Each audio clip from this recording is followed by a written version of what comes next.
class, it's crazy. We might not even need a ban list because a whole new Yu-Gi-Oh meta is already here. Nah, I'm just playing, give us the ban list. But in today's video, big dog, we're gonna be talking about some huge changes that have already impacted our Yu-Gi-Oh meta and what implications can happen for the Yu-Gi-Oh ban list. In case you guys didn't know who I am, hi, I'm your professor, TheCaliEffect, and I took the time out spending hours of research to give you the information you need to stay up to date in Yu-Gi-Oh. Let's go ahead and jump on in. What's going on with ya, big dog? And it is an amazing day for Yu-Gi-Oh!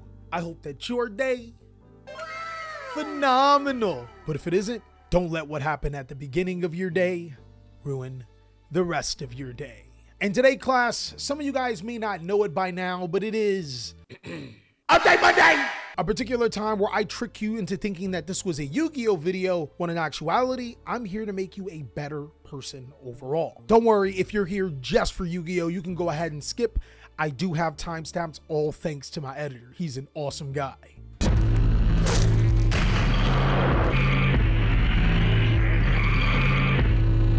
Today for Update Monday, I actually want to talk about something that I've been blessed with, a break.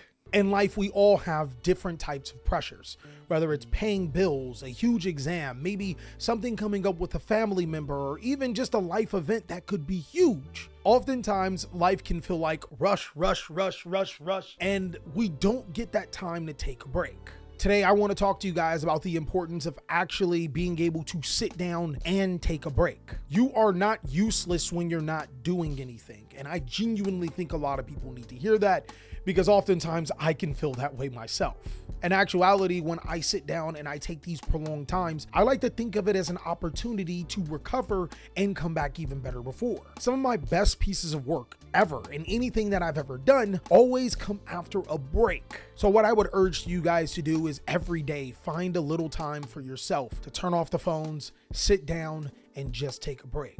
And I know Konami is definitely taking my advice because that ban list is you're a little late here, buddy, aren't you? Now, we did get an OCG ban list, and oftentimes we could look at what the OCG is thinking to probably get a semblance on what we might be getting in the TCG. Let's go ahead and take a quick look. I gotta say, this right here is a really interesting list, with ban cards finally being Artifact Scythe and Summon Limit. It feels like the OCG could be catching up to the TCG when it comes to certain toxic cards. But what I found even more interesting were the limited cards. Sword Ryzeal, Dimension Shifter, Malice P. Dormouse, and 7th Tachyon speak volumes when it comes to competitive Yu-Gi-Oh! In the TCG. You see, in case you've been living under a rock, both Malice and Ryzeal are easily the two strongest decks in Yu-Gi-Oh! And I'm not saying that this is something that would happen to us immediately in the TCG, but this is the OCG's approach at slowing down or killing the deck. It could possibly mean that the TCG may take this in reference and hit cards like Malice P. Dormouse and Ryzeal Sword, but probably to a semi-limit section to slow down the consistency. One of the biggest differences between the TCG and the OCG is that the OCG will actually murder a Yu-Gi-Oh strategy. It will hit a particular strategy into oblivion to where you can't play it, where in the TCG, the strategy gets hit to where it's not strong enough.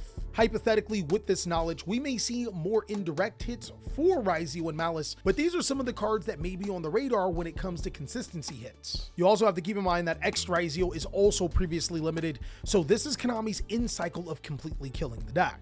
Some other cards that are really interesting is Masterpiece, the True Draco Slaying King, and Snatch Steel. I don't think that these cards will be really problematic if they were to come off the ban list in the TCG, but it would be really cool to see some old school cards like Snatch Steel come off and the crazy things that people can do with Masterpiece, the True Draco Slayer. The biggest thing I want to do is give you guys caution. While there are heavy Malice and Ryzeal hits in the OCG, that typically doesn't mean that we'll be getting that for the TCG. If anything, they may get hits to make them slower decks, but not completely unvaluable.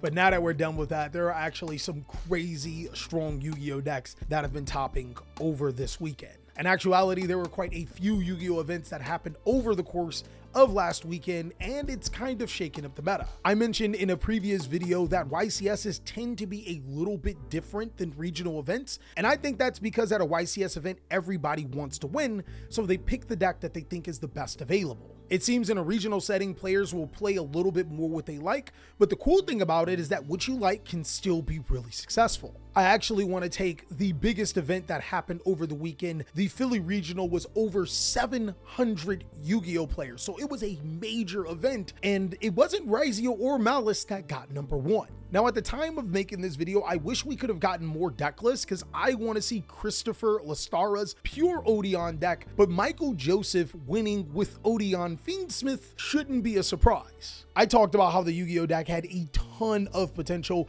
and it just may be a meta Yu-Gi-Oh deck. I think that it was completely foolish for Konami to drop a Yu-Gi-Oh set and expect different results on that same weekend, because if given time, more players may have played Odeon at the event and would have saw the deck's marked success. But this isn't the first or second time that the deck is topping. We are barely into week 2 and it's actually pulling some big results. And looking at Michael Eschrom's Odeon deck, I'm pretty sure you're going to be able to see the strengths. Now, this version of the deck is a Fiendsmith version, which means that you're probably going to have to shell out a decent amount of money to be able to play this deck. But one thing that I do want to talk about is that even if the Fiendsmith cards do get hit, I don't think this is the backbone for the deck. In actuality, pure Odeon decks have also topped, and I even made a deck profile with a pure build as well, detailing on how the deck can be meta even after the ban list. But something I really want you guys to know about is that this Apophis of the Swamp Deity is crazy. Being able to negate your opponent's cards on the field up to the number of trap monsters you have, and this Statue of Anguish pattern destroying cards every single time you summon a trap monster, this deck is a lot stronger than what people are giving it credit. I want to emphasize again that this was a 700-man regional, and not just only one Odeon deck topped, 2 of them topped, which is a really big accomplishment. I think traps have a unique way of being able to counter what's powerful in the Yu-Gi-Oh meta. Strategies are relying on being able to summon these huge, powerful, robust monsters, but unfortunately, these cards don't have the omni negations that other strategies once had. If I take you guys back to the good old Yu-Gi-Oh days or even Master Duel, a lot of strategies previously were focused on summoning monsters like Baron de Fleur and Borreload Savage Dragon. These cards, alongside of Apollousa Above the Goddess, completely ran the format, but now that these one-card answers to just about everything don't exist, trap cards are a lot stronger. Let me take you to a 170-man event in Mexico. The Merida World Championship Qualifier Regional actually shows you just that with a Labyrinth deck topping. Alfredo Zapata's deck is trap heavy. This man is taking mommy milkers to a whole different level. My guy, buddy, put it down. There's not even a single spell card in the main deck, which I think is pretty interesting. Some cards that I'm pretty curious to is Starry Dragon Cycle. Target one fusion, synchro, exceed, or link monster on the field. Return that face-up monster to the extra deck. Then based on its card type, you can special summon one appropriate monster from either graveyard to your field. If it's a fusion, you summon the attribute. If it's a synchro, you summon the level. If it's an exceed, summon a level to its rank. If it's a link, summon the same type. Yo! This card's actually really good. There's also Dimension Slice. When a monster is special summoned to your side of the field, target one face-up monster your opponent controls, banish that target, and if the summon is an exceed, you can activate this the turn it was set. What? These cards are kind of good. I think that this is a totally different approach than what we normally see to Labyrinth, a more trap-based build revolving around transaction rollback to gain the effect of Ice Dragon's Prison, Terrors of the Overroot, Starry Dragon Cycle, and Dogmatica Punishment. It's really cool to see not only trap monsters, but trap cards function very well in the game. Now again, I really wish I could show you some other deck lists, because in the Sydney Regional, 2 more Odeon decks topped. You have an Odeon Fiendsmith. It seems like a pure Odeon Magical Musketeer and Mermail. Mermail just might be one of the best strategies in the game, and if I were to make a top 5 video right now, it'd more than likely be there. And another deck that has been secretly topping is Memento. In fact, in the London Regional, 2 Memento decks topped. One seems to be the Memento deck that uses the Goblin monsters, and there's actually a cool interaction with the Goblin monsters in Yugioh. Goblin Biker Grand Entrance can detach a material from a monster on either side of the field, meaning that you can detach materials from Yugioh Detonator, probably even the Eclipse Twins, especially if they don't have an Exceed monster to summon, to be able to add Doug the Charger. Now, Doug the Charger can also detach a material from Yugioh Detonator to be able to summon itself.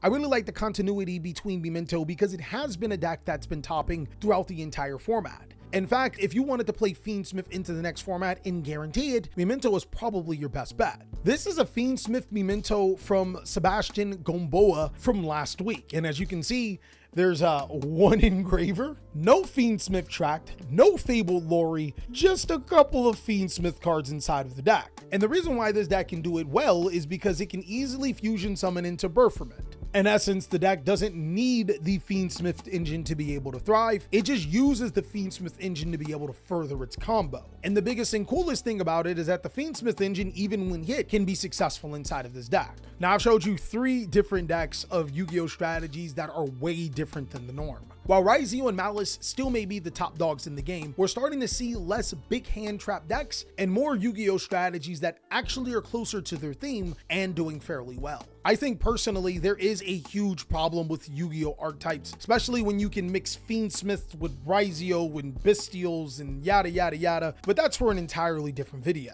If anything, Maze of the Masters may have had a delayed impact with Odeon, but who's to say that some of the other decks can't compete inside of this meta? In actuality, I'm making that your classwork for today, class. I want you guys to post down below some strategies that you've been using at your local levels and above and been having success with. And like usual, I always want you to check out these other videos so I could catch you on the next one.